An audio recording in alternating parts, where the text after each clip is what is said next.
Ngayon. Padkoy! Ano nangyari?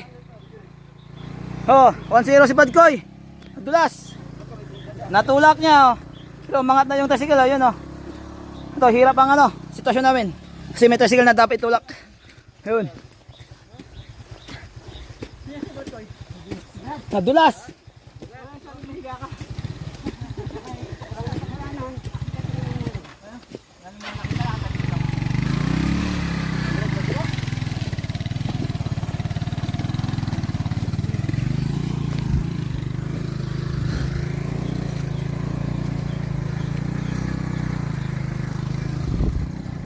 Ah, nakaahon na.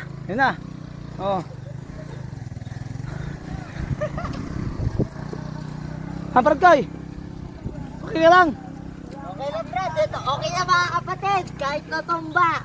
Pananampalataya to. Kaya ang malaki lang. Wala kayong nakita.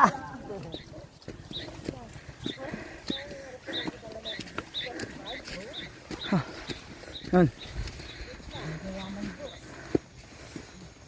Nakaahon na yung tricycle. Yun na. Sa batas na. Oh. Malapit sa Nagayaman dos. Mamaya ulit ka mga kapatid.